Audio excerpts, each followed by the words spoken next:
Hey, recording. Hi, Brandis. How are you doing today? I'm all right. It's been a little rough lately. Okay, you sounded a little hesitant when you said, all right. So what's been going on?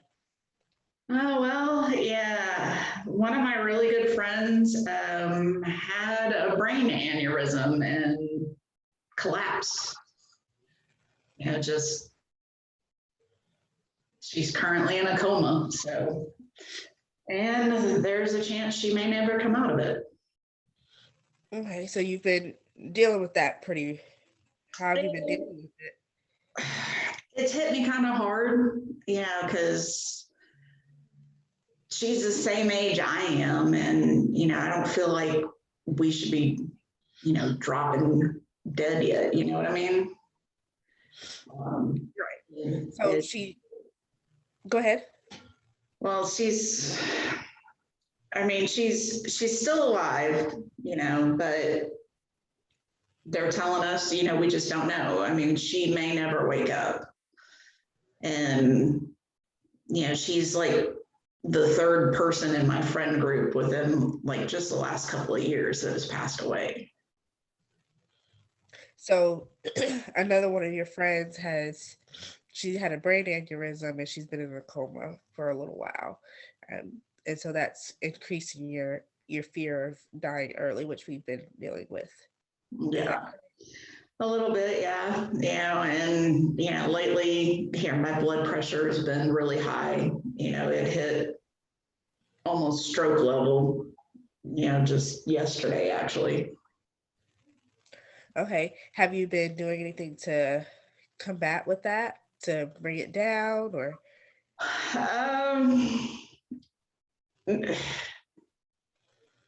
I mean, I'm trying to like reduce stress and all that other stuff, but there's not really a whole lot I can do to reduce my stress right now. I do have a doctor's appointment, but they're not gonna be able to see me until like March 31st, and that's like 2 weeks away. okay? And so I know we have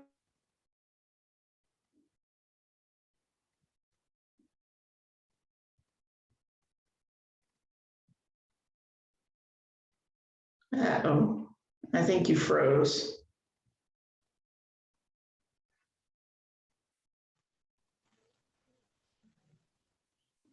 Okay, you're back now. okay. You said I think we, and then it froze, so I didn't hear anything after that. Okay, sorry. So, um, have you been trying to take some self-care measures like we've been talking about, like even for about 5 to 10 minutes a day? Well, I mean, I've been doing like, the hot bath and trying to, take time to read and cut off like the hours that I'm working, like after a certain number of hours, it just doesn't get done until tomorrow. It's instead of staying up all night trying to get things done. Okay, so you've been incorporating a hot bath and decreasing your work hours to try to help with your manage your stress. Yeah. Okay, and how do you feel like that's been helping? Um, sometimes sometimes I feel better, but then sometimes I don't, because especially with like cutting off the work hours, because I just know that I'm gonna have even more of work to finish the next day. And so it's kind of like six of one, half a dozen of the other, when it comes to stress with that. So I don't know. I mean, I know this year's been crazy for like everybody, but I just feel like as a teacher that I'm drowning. It's like we have so much to do and they just seem to be piling more on top of us. Right. And so I know you're already stressed as it is, and with being a teacher and having to do even more work now and having to deal with COVID and reworking how you teach and all of that, it adds to your stress level. One thing I really want you to consider though is how that your stress affects your health. And I know we've been talking about how you have a fear of, dying early. And that is one of the things that is, directly correlated with that. So, and honestly, even if you can't teach anymore or something was to happen and where you couldn't come to work, you know, they will be okay. Your students will be okay. So I want you to really think about, if are you okay? So are you actually okay? That's kind of a loaded question. Am I okay physically? No. I mean, and I'm trying to get in to see the doctor. Like I said, I have an appointment in a couple of weeks. I'm monitoring, the blood pressure in the meantime and things like that. Um, but I still have those issues. I mean, they're not going away. Um, as far as like day-to-day stuff, I mean, I'm making it. I'm, I'm getting the things that I have to get done.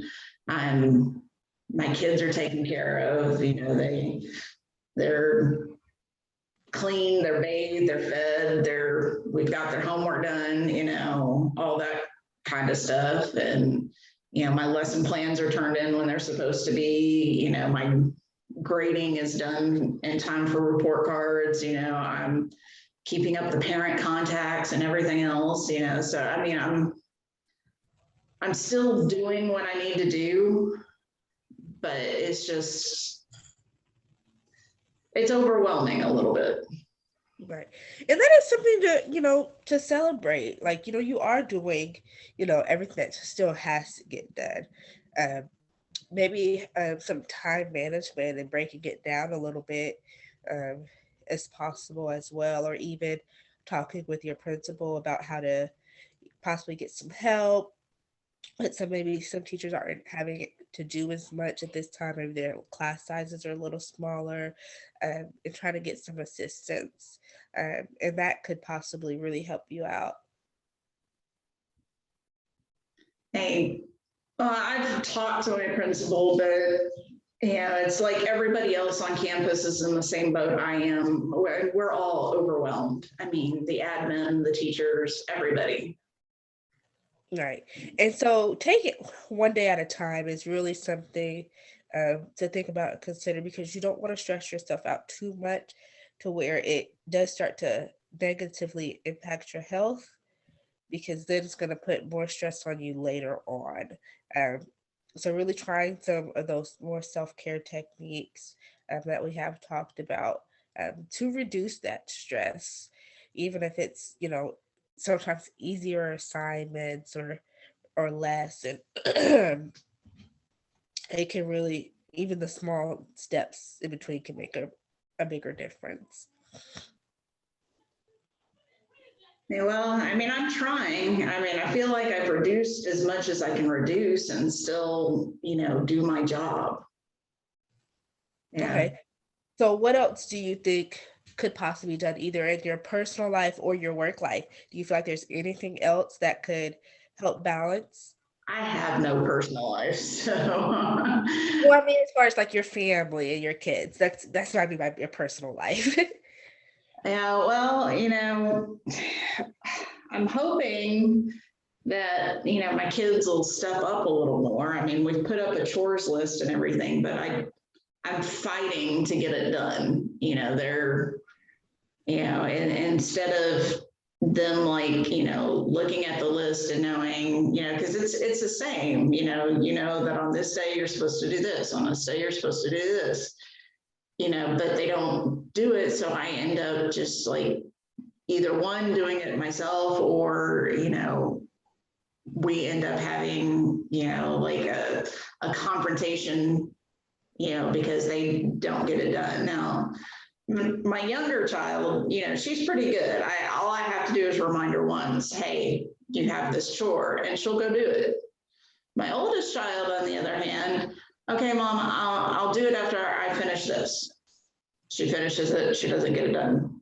Say something. Okay, I'll do it after, and this is like 4 or 5 times, and then it's, a big explosion, because here we are like 3 days later, it's still not done. And Yeah, and I've tried doing things like it's hard because it's like she's on one hand, everybody's like, well, just wait her out. She'll, because if you keep doing it for her, she's just gonna, not do it. But there are some chores that you can't really wait on. I mean, Right. I'm not gonna, allow, because we have large dogs and, you know, while they're kenneled during the day, they're pretty good and everything, but at night they're not kenneled because they sleep with my kids. Which means that if my child is not paying attention or is in such a deep sleep that the dog can't wake her up when they need to go outside and potty, we end up with a mess. Okay, it's fine. It happens. It's what happens when you have animals. Clean up the mess. That's like all I'm asking. And I've literally had her, just leave it there for days. And I can't take that because I refuse to live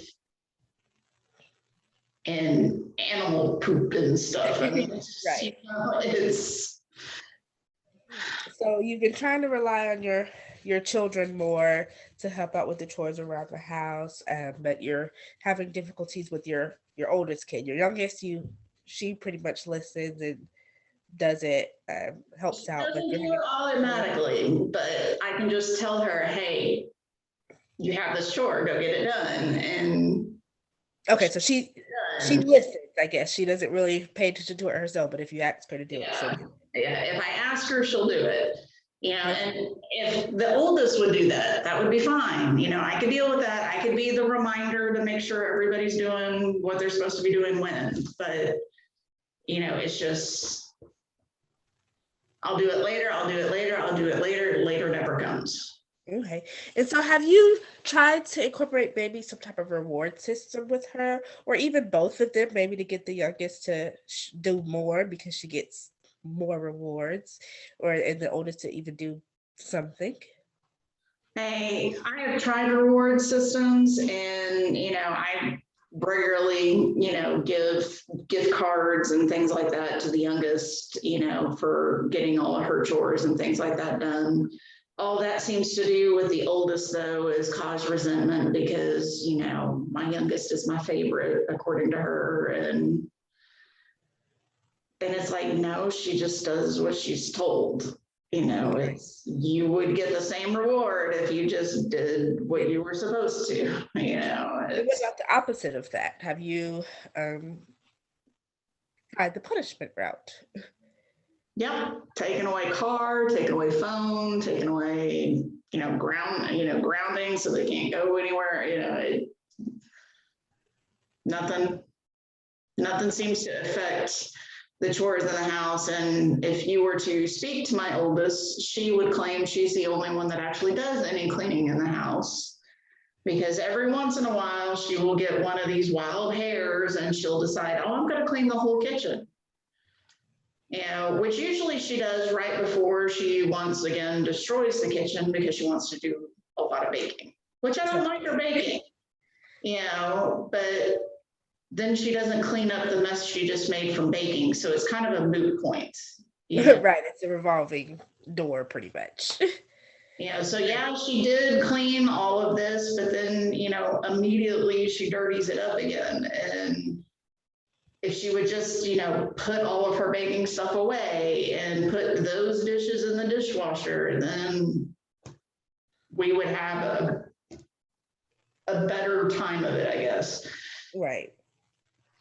So one thing I want to suggest is, sorry, having maybe a family conversation and really let her know. I feel like she's older, so it might be a good conversation to have with her to actually let her know how her actions affect the rest of the house and vice versa. Because obviously, if she was to do something, or if you were to do something that she didn't like and appreciate, you know, she would find some way to voice that or rebel or act out in some type of way. So it might be a good idea to talk with her and let her know how these, actions affect not only you and your youngest, but also how her responsibility for the future and how she go on, and see if that could possibly help. And so if we can get her on the same page as the rest of us and the rest of the family, that can internally reduce your stress as well. And with that, we're talking about reducing the stress. That's also going to help, with the likelihood of, an early death, which is what you mentioned. And, I'm sorry to hear about your friend. I really hope that things do get better, and that she does end up waking up from that. But also knowing that that is not a direct reflection of your life as well. Well, we can try it. All right. So if you do that, and then when we come back, and next time we can see how that worked out and see if anything's been getting better next week when we come back and meet. Okay. Okay. All right. So do you have any questions? Any No. comments? All right. Well, thank you so much, and I'll see you next week. Okay. All right.